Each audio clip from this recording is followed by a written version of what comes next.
My name is Mike and I live on the east side of Madison. I was in the Navy for 20 years. The title of my book is What Service Is.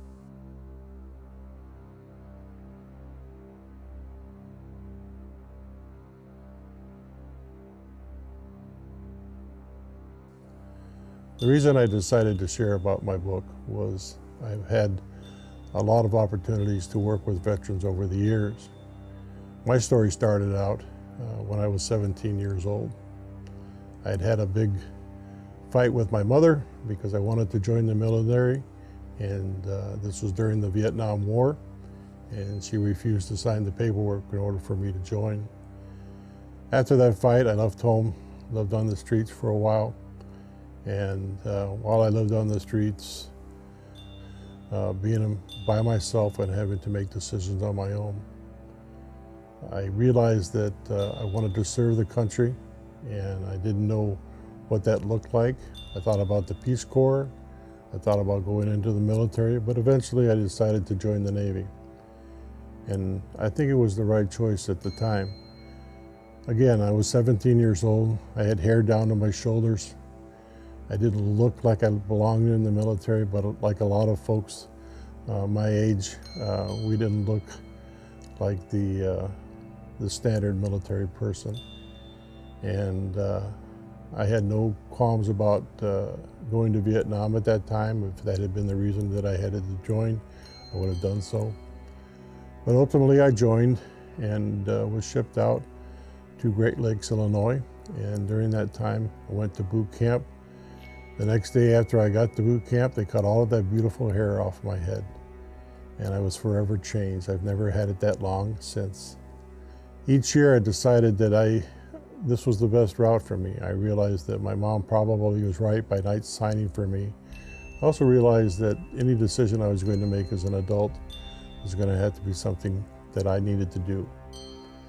I never did go to Vietnam. I'm thankful for that. For those who served in Vietnam, I was always amazed that they were able to go. And for those who died and for those who gave the ultimate sacrifice, I realized that that's not something that would be very easy to do for most of us. Over the years, as I was stationed in different places, I looked at being a military member as something with pride. I looked at something that I felt that service was a part of that pride. But then many years went by and I never really thought about it again. I got married, I had a few children, and my youngest son one day came to me and said he wanted to join the service. Now, sometimes when people say they want to join the service, you question their motives, just like probably my mom did. And I found myself just like my mom, being that person who would question why he wanted to join. He was 18 years old, he could do whatever he wanted to do. But he joined the Air Force, and I can remember that it probably was one of the proudest moments of my life. Realizing that he had made this decision on his own. He ultimately came to his mom and I and let us know that that's something he wanted to do. What I didn't realize is this all happened during 9/11. And for a lot of people, they decided to go into the service after 9/11, after our country was attacked, and the realization that this was serious, that war had been brought here to the United States. And for a lot of folks, they decided to be a part of that response. And I also realized that for those who were joining the service, they didn't really understand about what that commitment meant, much like I did when I was a young man. I didn't realize what that full commitment meant. For a lot of folks, when they join the service, they don't know what is ahead of them. Most of them are scared. Most of them have never experienced war before. Many of them have not experienced being away from home before. Many of them have not experienced people yelling at them before. So ultimately, I was very proud of my son. I remember on graduation day and him graduating, and I was so proud, and I told him that, not that I loved him anymore, but I was proud that he was able to make this decision on his own. Fast forward many years. My son now has been in the service for 16 years, due to retire in a few years. And I got married. As I said, I was married for almost 40 years when I found out that my father-in-law had served time in World War II. And he was part of the battles that took place over in the Pacific Ocean. He never told the stories. I think in later life he finally trusted me, and he finally trusted us enough to share those stories. And I moved to Wisconsin and heard about Badger Honor Flight. One of the things that was interesting about it, Badger Honor Flight, is it gave the opportunity to those who had served to take a trip to Washington, D.C., to see the monuments, to see the things there, and also to experience being with other veterans who had served also. So as we found out more about Badger Honor Flight, I asked my father-in-law if he wanted to participate. He kept telling me that wasn't something that he felt that he was worthy of. And I told him, I said, even though you'd only spent 3 or 4 years in the Army, you by far exceeded most people's expectations. Again, he was a young man. When this happened to him, he was 17 years old. He lied about his age. He was living in Wisconsin. He left home, again, a lot like my story. And he shared this to him, and I was bound and determined that if I could do something for him, I would make sure he was able to participate. Finally, after I browbeat him so much that he gave in, he was willing to go. Again, there was a lot of problems. He was in his late 80s. He was not feeling well. He was not doing well. He had a wife that was in a nursing home. But I knew that if we didn't get this opportunity to go, we would never see it happen. Ultimately, we went on the trip. I remember getting up early in the morning. He had spent the night before at our house, and we had talked about it, and I told him I really didn't know what to expect, but I had hoped that it would be one of the best days of his life. As we boarded the plane from Madison and we flew to Washington, D.C., he started to see all these other guys and gals that were on the plane that were about the same age. Some had served in World War II, some had served in the Korean War, and they began to share their stories. Ultimately, as we landed in Washington, D.C. at the airport and got off the plane, before us we saw throngs of people that were lining the runway and people that were inside the terminal that were cheering and clapping and thanking them for their service. You know, if you look back in the Vietnam era days, that didn't happen. A lot of guys came back and people didn't receive them well. And a lot of those guys that when they came back, they had a hard time adjusting to civilian life again. It seems that people nowadays try to, accept the fact that, if you're in the military, that's a great thing to have done, but they really don't know how to respond. They don't know how to thank people for that service. But again, as we spent that day in Washington, D.C., I could see the emotion on my father-in-law's face. About halfway through the tour, I also saw my son and my daughter-in-law. They had driven down from the base where he's stationed in New Jersey and had come down to help push his wheelchair as he went around the rest of the trip. And just having those 3 generations of this family being a part of that day was probably, for me at least, the best day of my life. Ultimately, he got to see someone he really knew, which was Senator Bob Dole, and we had a picture taken of him with him and my son, and he was overwhelmed by the response that people had given him that day. I remember as we got back on the plane later, he began to read letters from family members who had shared what they felt about him and about how much he meant to them and about his service. Also the fact that, most people don't get to go on these honor flights. It's not something that's given to every person.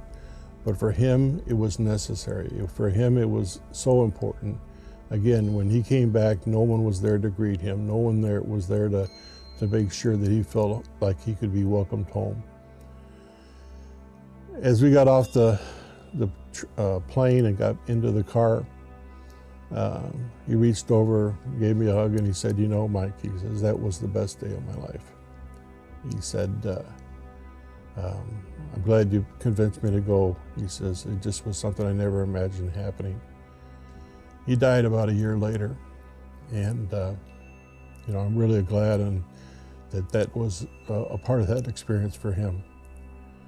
One of the things now, though, it's interesting when we are in such a politically correct era in this nation, where Veterans Day is a day of a holiday, and veterans are given free meals, and they're given discounts and their other thing. A lot of people don't know how to respond to these veterans. If they see them in their uniform, they don't know what to do. They don't know what to say to them.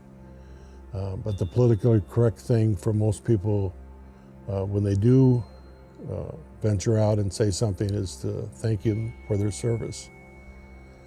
I can tell you that a lot of veterans don't know how to respond to that. They struggle with that. They love people that they loved and cared about in the wars that they served in. A lot of them, much like my father-in-law, have had years of pain and struggles with what they had done. In his case, he served in a war where he could see the people that were shooting at him and those he was shooting at. And nowadays we live in a situation where we don't always see that. We drop a bomb, we do other things, and we never get to see the people that are destroyed by our actions. But when we say thank you for your service, I think we need to consider why we're saying it. Are we saying it because we're nervous or we feel a little guilty? Most of us probably know somebody who's a veteran. One of our family members have probably served. And we've never talked about why they served our country. But we also have a lot of other people that serve. We have firemen, we have policemen, we have others that risk their lives each and every day. We're not there yet. We're not in a place where we can be comfortable around each other. It's much easier for us because the risks that they're taking are ultimately something that can end their lives. For those that go overseas, my son included, has gone to places where he couldn't even tell me where he was until after he came back. And as a father, you hope that you're able to see him again. But again, it's one of those things that we need to get comfortable with that. We need to get to a place where we're willing to genuinely have concern for that individual. They've made a decision, they've made a choice. They've often gone and decided to put their lives ahead of everybody else. And ultimately what we'd like to do on this Veterans Day is tell our stories, have people know that we are human, we are family members, we are fellow citizens, we are people that should be included, and not only on Veterans Day, but every day of the year. Oftentimes, like I say, we want to create community. Let's just make sure that we're not excluding anybody. So after my participating in Badger Flight, I became very much involved with a number of veterans groups. Typically 2 or 3 days a week, I'm involved with different veterans groups, encouraging them, making sure that they understand what benefits are available to them. We have a great VA hospital in the city of Madison, but again, a lot of people still fall through the cracks. Oftentimes we are not aware of a veteran because they don't or won't share with things that are going on inside of them. Most of us have heard about PTSD. It started with veterans, and there really are not enough resources for those that, have this situation in their life that they're struggling with. And we need to ensure that whatever it is we can do, maybe it's a phone call, maybe it's a letter, maybe it's a stop by the house to check and see how they're doing. You got to break through that wall. Oftentimes what happens is they resist, and they resist just much like my father-in-law did. He resisted even going on an airplane ride for a day to be honored for his service. And I think ultimately the benefit to the service member is that they find people who are willing to persevere and who really care for them. Again, it's one of those things where we just don't say thank you enough for your service.